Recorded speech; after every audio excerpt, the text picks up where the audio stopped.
day in the history of our nation. And even though that's not particularly what we're talking about today, we want to pay tribute and acknowledge that this is a somber day, and a lot of people's lives were dramatically changed. So many people lost their lives, many families lost a loved one. And I hope someday, if you haven't, you can go to the World Trade Center Memorial. It's a very moving experience and a day that will forever live in our hearts as a dark day. But we are glad that we are able to spend it together and appreciate you as local government leaders and all the work that you do to make our country a great country, one city, one county at a time. And Krista, this is a great book of emotional intelligence. What are you looking forward to hearing about today as Randy presents this? I think I'm just excited to hear Randy present it. So I don't even have any preconceived notions or expectations, other than I know I always learn something new every time I hear Randy speak. So I'm excited to learn something new today.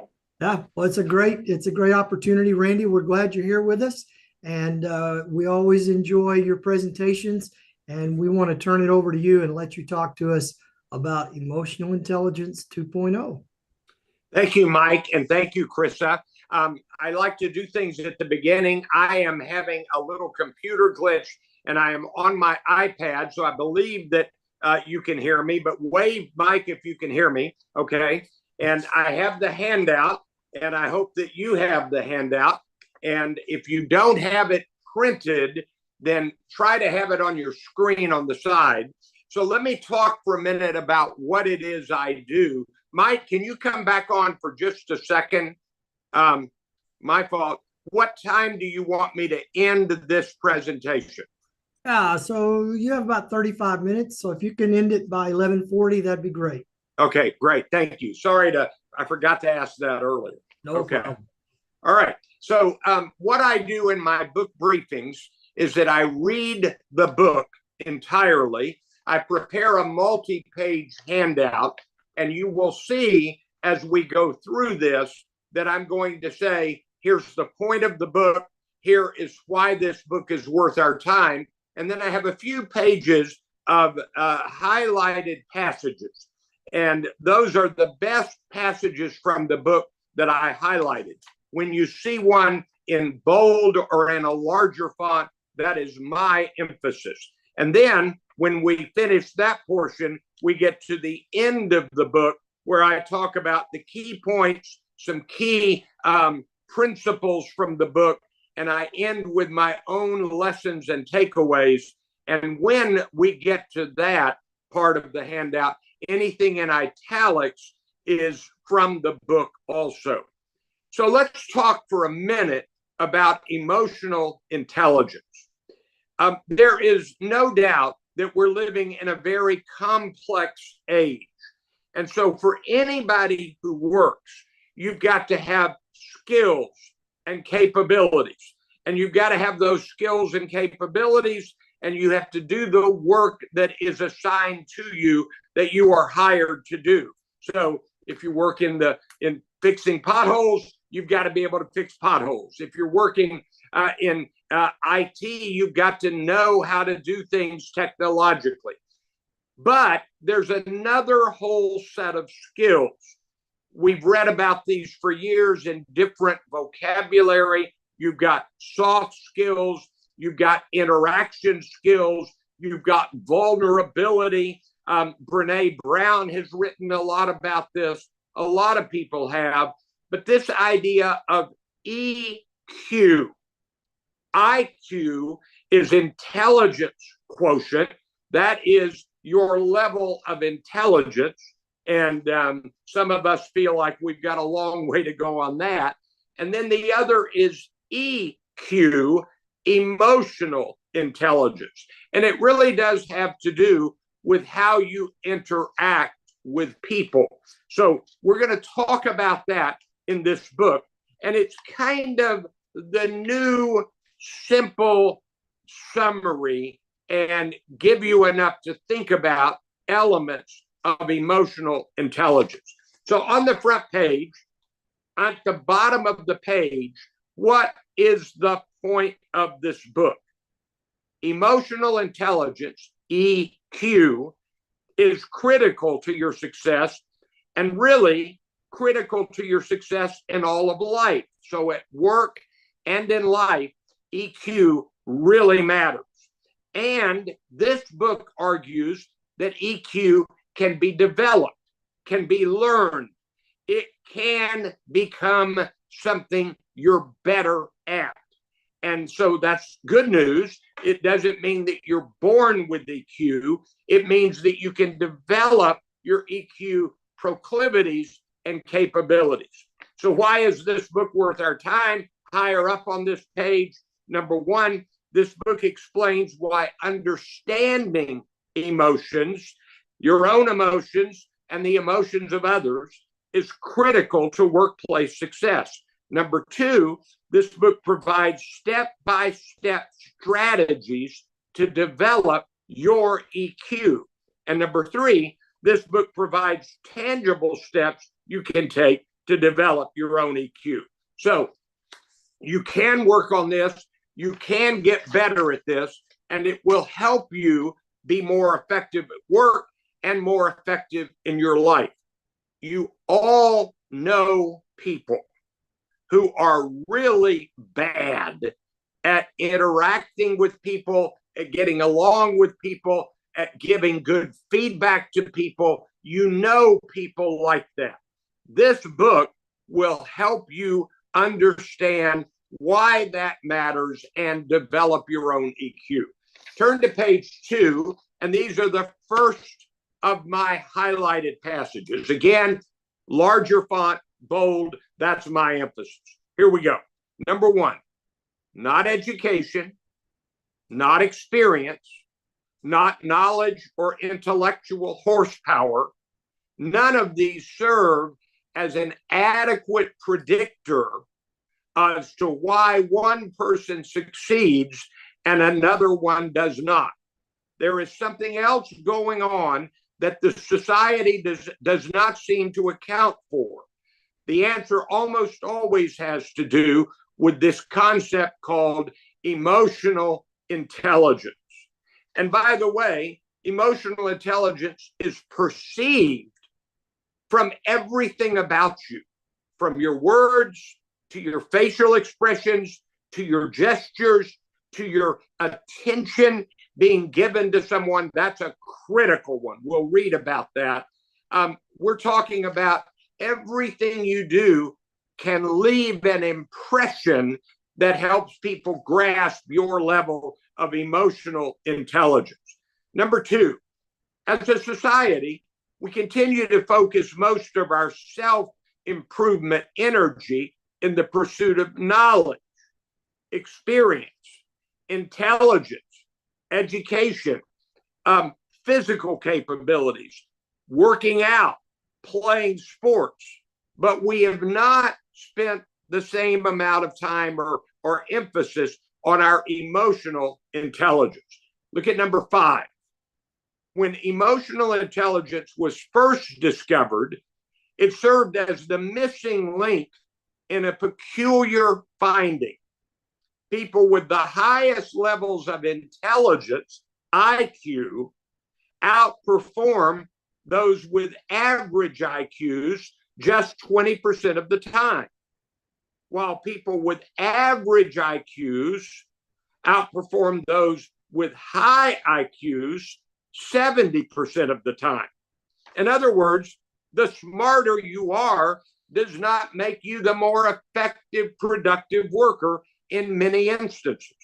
Scientists realize there must be another variable that explains success above and beyond one's IQ. And years of research and countless studies pointed to emotional intelligence, EQ, as the critical factor. Look at number 8 for one element. Good decisions require far more than factual knowledge. They are made using self-knowledge and emotional mastery when they're needed most.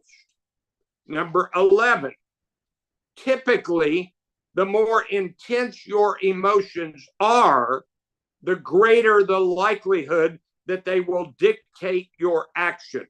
So maybe this is a good time to remind you of the basics of the basic from Aristotle. Aristotle said that when you want to persuade others, and that's what you want to do at work, you want to persuade others in a multitude of ways. When you want to persuade others, there are three primary means of persuasion. They are logos, the logical appeal, ethos, the ethical appeal, and pathos, the emotional appeal.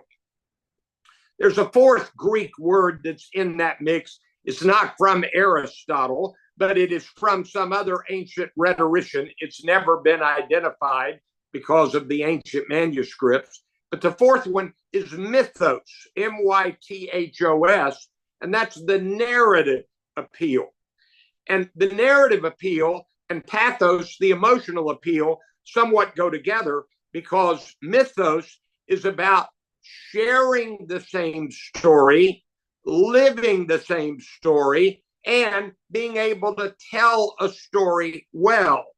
All of that is really part of emotional intelligence. Turn to page 3. Number 13. You do control the thoughts that follow an emotion, and you have a great deal of say in how you react to an emotion as long as you are aware of it. So if you've got a pen, write down in the margin, we've already seen this phrase, but write it down, self-knowledge. That is a critical factor. How well do you know yourself? I just am preparing, I'm just presenting tomorrow for a city in North Texas, the book, The Ideal Team Player. And it's by Patrick Lencioni, kind of a companion volume to the 5 dysfunctions of a team. And in that book, he says, the fact is that other people know how effective you are in 3 ways. And I'm going to get to those 3 ways later. It fits one of the points of this book. But the reality is that it takes self-knowledge to really know about your emotions and how they impact you. Number 15, people may be intelligent, but not emotionally intelligent. And people of all types of personalities can be high in EQ and or high in IQ. Of the 3, EQ is the only quality that is flexible and able to change. Now, this is important. You can't really change your intelligence quotient, your IQ, but you can change and grow in your EQ. All right, look at number 21. No, we got to do number 17. 90% of high performers are also high in EQ. On the flip side, just 20% of low performers are high in EQ. You can be a high performer without EQ, but the chances are slim. In other words, you want to be a high performer, that requires interacting well with others, that requires emotional intelligence. Number 21, even the most ambitious people should trust that working diligently on a single skill will take you far. Your ability in other EQ skills will piggyback on your efforts. You work on any EQ skill, it opens up your mind and your heart and yourself to additional EQ skills. So that's important. Look at number 23. The next time you're in a stressful or emotional situation, focus on taking slow, deep breaths. inhaling through your nose until you can feel your stomach swell outward and grow tight, and then exhaling gently and completely through your mouth. Anytime you choose to breathe right and flood your brain with oxygen, you'll notice the effects immediately. Now, here's something interesting. I presented briefings and synopses of over 620 books. And so I looked for patterns, and I looked for something to be repeated in multiple places. Here's something that is repeated. People have to learn to breathe, count to 10, breathe in order to get ready for something important, in order to calm themselves down in the midst of stress. I think of the book, The Power of Pressure by Dane Jensen. Terrific book. Talks about the way athletes and business people have had to stop and breathe. And so a little signal that you're in tune with your emotion is that you stop and take those deep breaths in order to steady yourself. Number 24, there is no more powerful motivator to reach your goals than making them public. Tell other people you're working on your EQ, and that will help them help you. Number 25, do this. When you feel yourself getting frustrated or angry, stop yourself by taking in a deep breath and saying the number 1 to yourself as you exhale. Keep breathing and counting until you reach the number 10. So there is the specific thing about pausing, breathing, and counting to 10. Now, take your pen and circle number 26. I'm really intrigued by how busy our lives are. We always have unanswered emails. We always have unfinished tasks. We always have the next project to work on. And so we end up working and working. Think about Zoom meetings like this one. I bet that some of you came to this webinar after you had just left another meeting, immediately after you left. Some of you will go immediately to another meeting. And so you have no processing time in between one meeting to the next, to the next, to the next.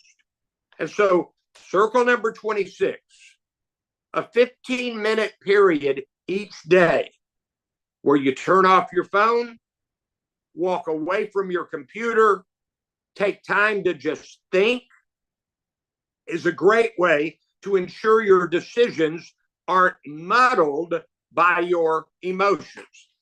Now, we all have tricks. I'll tell you what I do. I listen to content as I drive. I am constantly working, as you are. And so every now and then I'm in my car and I just have to have an Elvis Presley station break where I get away from any content that matters and I listen to Elvis Presley.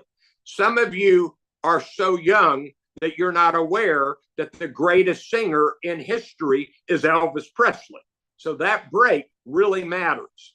And so I do other breaks, but that one is kind of one of my escapes. So pay attention to your need to stop, decompress, and take a look at how you're doing. Turn to page 4. Number 29. The body, your human body, communicates nonstop and is an abundant source of information. So purposely watch body language during meetings, friendly encounters, and first introductions. What people communicate whether knowingly or not, with their body tells you a lot. What you communicate with your body tells them a lot.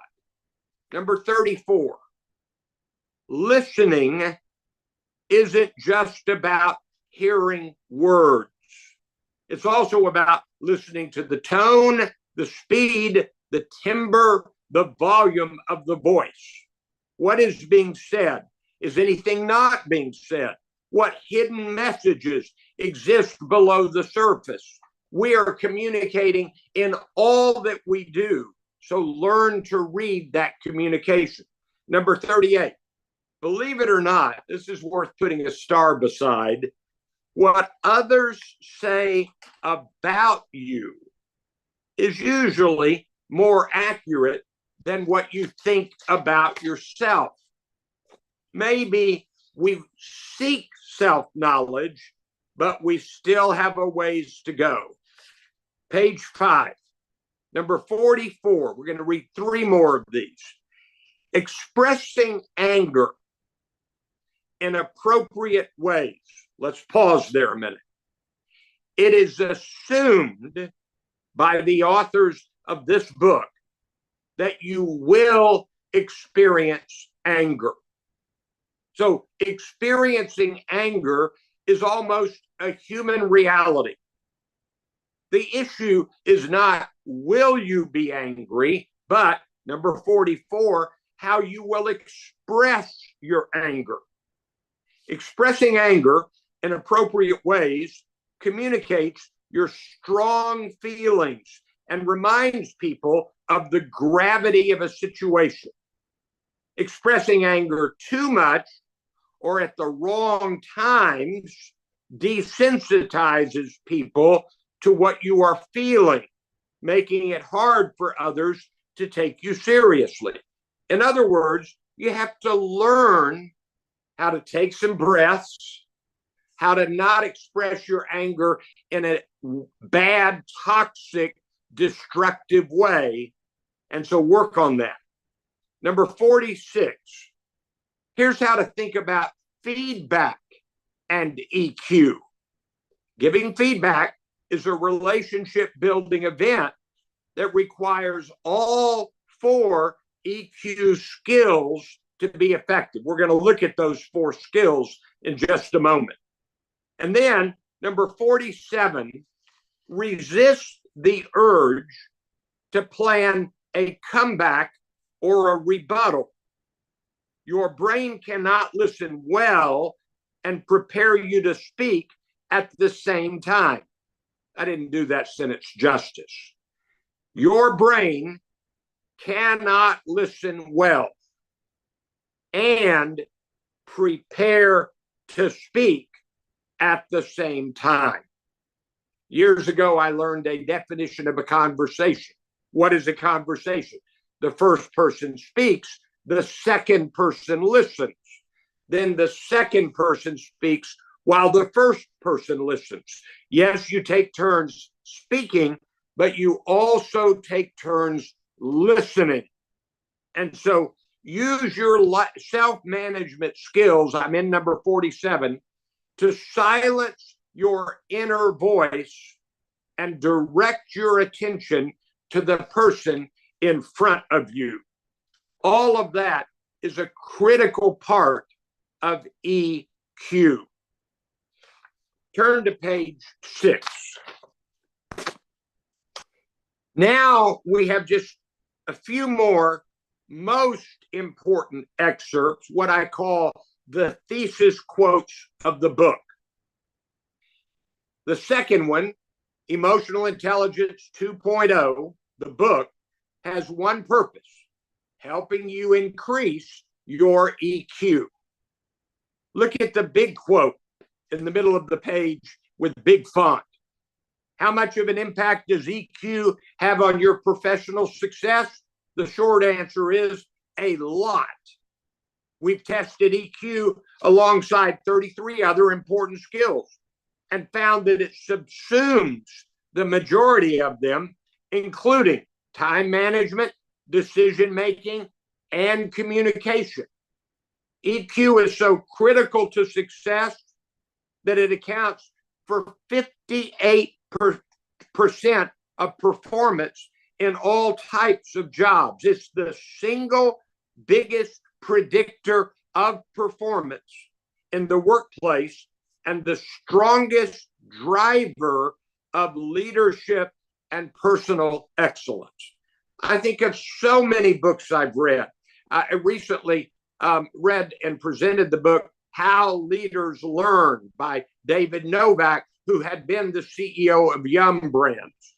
There's a wonderful story in that book about how he, when he became the chairperson, helped people grasp that franchisees were important. He built relationships with people that had always kind of been treated as outsiders and enemies. In other words, David Novak had good EQ. Look at the bottom of this page. You use your self-awareness skills to notice your feelings and judge if your needs are being satisfied. You use your self-management skills to express your feelings and act accordingly to benefit the connection. Finally, you use your social awareness skills to better understand the other person's needs and feelings. Those are some of the critical pieces of EQ. Turn to page 7. All right. Now we're in the sum of the key content and ideas from the book. Here we go. Definition. Emotional intelligence is your ability to recognize and understand emotions in yourself and in others, and your ability to use this awareness to manage your behavior and relationships. It affects how we manage behavior, how we navigate social complexities, and make personal decisions that achieve positive results. Patrick Lencioni, who wrote The 5 Dysfunctions of a Team and The Ideal Team Player, wrote the foreword of this book. Look at the bold part here. That's why this is such a helpful book. By understanding what emotional intelligence really is and how we can manage it in our lives, we can begin to leverage all of that intelligence, education, and experience we've been storing up for all these years. In his book, The Ideal Team Player, you might want to jot this down. He says that the ideal team player has 3 virtues. I'm not going to elaborate, but I'm going to name them. Humble, that's number 1.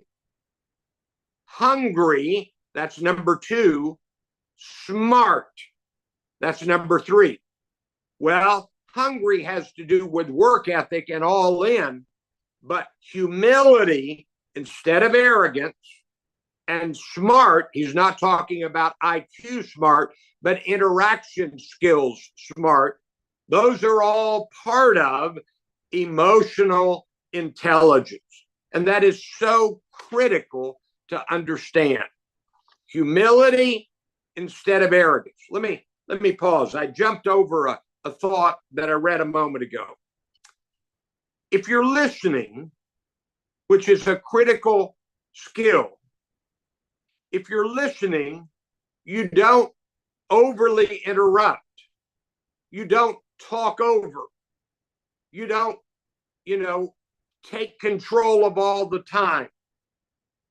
And I want to be cautious when I say this, but there is a male tendency to speak over people, to take control, to take up the time, and really to take up the thinking and claim the credit.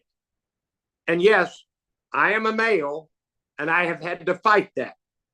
Emotional intelligence for those kinds of men pulls them back to listen better and not interrupt and speak over.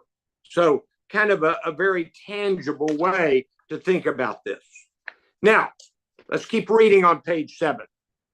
A blinding flash of the obvious. You work with people. People, you and they, have emotions. Emotions that impact their actions and behaviors.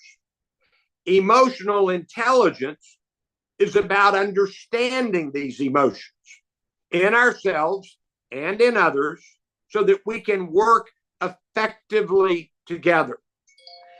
If we were robots, we would not have to worry about the emotional interaction, but we are people. And so the emotional interaction is critical. Now, the book says that all emotions are direct derivations of 5 core feelings. They are happiness, sadness, anger, fear, and shame. I want you to think about those 5. Think about how you feel when you are experiencing happiness, how you feel when you are feeling sadness, how you feel when you are feeling anger, and how difficult it is to deal with your feelings when you are afraid, fear, and when you are filled with shame. These are difficult moments internally. Here are the 4 skills that the author points us to. And you'll notice that I've got them in bold bullet points divided by 2. The top 2 skills are self-awareness and self-management, and those are more about you. This is what the author says. The bottom 2 skills, social awareness and relationship management, are more about how you are with other people. So let me read these subpoints here. Self-awareness and self-management. People high in self-awareness are remarkably clear in their understanding of what they do well, what motivates and satisfies them, and which people and situations push their buttons. The surprising thing about self-awareness is that just thinking about it helps you improve the skill. Having self-awareness means you aren't afraid of your emotional mistakes. Self-awareness is a foundational skill. When you have it, self-awareness makes the other emotional intelligence skills much easier to use. Self-awareness is so important for job performance that 83% of people high in self-awareness are top performers, and just 2% of bottom performers are high in self-awareness. The more you learn about yourself, things from your childhood, things from your family, things from your mistakes and failures, the more attention you pay to yourself without being narcissistic or arrogant, the more effective you become in your work. The bottom 2 skills, social awareness and relationship management. Social awareness is your ability to accurately pick up on emotions in other people. Sheldon from Big Bang Theory has a problem with this. And understand what is really going on with them. This often means perceiving what other people are thinking and feeling, even if you do not feel the same way. Listening and observing, circle those 2 words, listening and observing, are the most important elements of social awareness. To listen well and observe what's going on around us, we have to stop doing many things we like to do. We have to stop talking. We have to stop the monologue that may be running through our minds. When we're having a conversation, listen rather than think about what you're going to say next. Always remember to hold that until you finish listening. And so stop anticipating the point the other person is about to make. Stop thinking ahead to what we are going to say next. It takes practice to really watch people as you interact with them and get a good sense of what they are thinking and feeling. Now, what he has in the book are a long list of strategies. I'm going to fly through these. It's worth hearing them, and then it's worth going back and thinking about them. Self-awareness strategies. Quit treating your feelings as good or bad. Observe the ripple effect from your emotions. Lean into your discomfort. Feel your emotions physically. Know who and what pushes your buttons. Turn to page 8. Watch yourself like a hawk. Keep a journal about your emotions. I don't do all of these. I should. Don't be fooled by a bad mood, but don't be fooled by a good mood either. Stop and ask yourself why you do the things you do. Visit your values. Check yourself. Spot your emotions in books, movies, and music. Let me pause. There's a lot of research on how we develop empathy. And there is a lot of finding that says reading novels and watching human-centered miniseries and streaming series and movies will help you spot your emotions and develop things like your empathy and EQ. Seek feedback, get to know yourself under stress. Well, there are self-management strategies. I'm not going to read them all now, but I'll read a few of them. Breathe right, make your goals public, count to 10, sleep on it. That's important. Smile and laugh more. Set aside some time, maybe for problem solving. Take control of your self-talk. Number 16, put a mental recharge into your schedule. Now, social awareness strategies centered on your ability to recognize and understand the emotions of others. Greet people by name. Watch their body language. Develop a back pocket question that you pull out to avoid awkward silences. Don't take notes at meetings, and certainly not with your eyes glued to a screen so that you can watch people more. Live in the moment. Look at number 11. Practice the art of listening.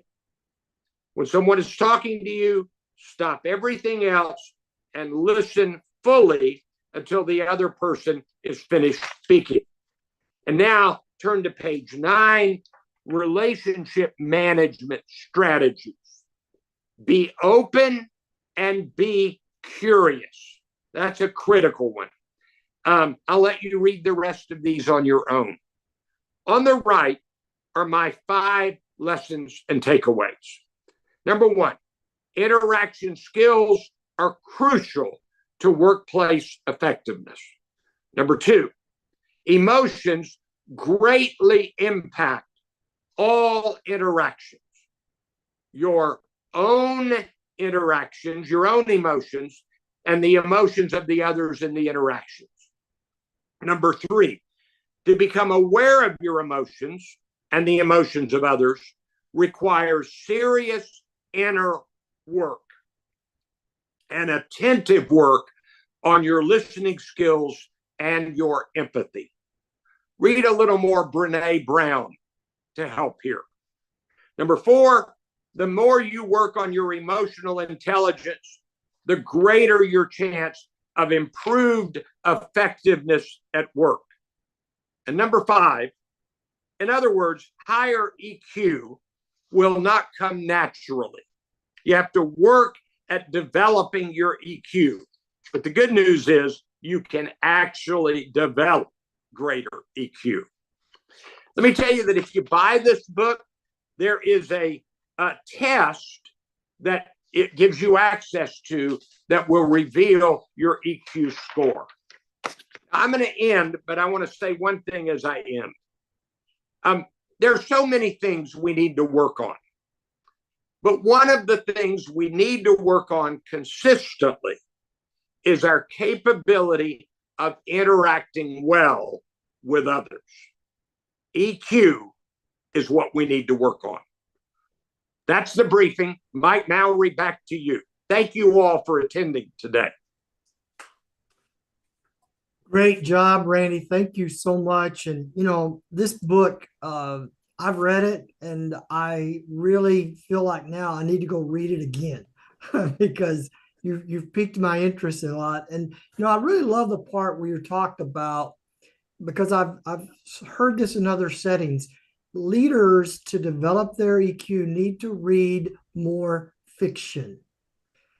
And we, you know, you and I, we both read a lot of nonfiction. You read more than I do, but I need to read more fiction without a doubt.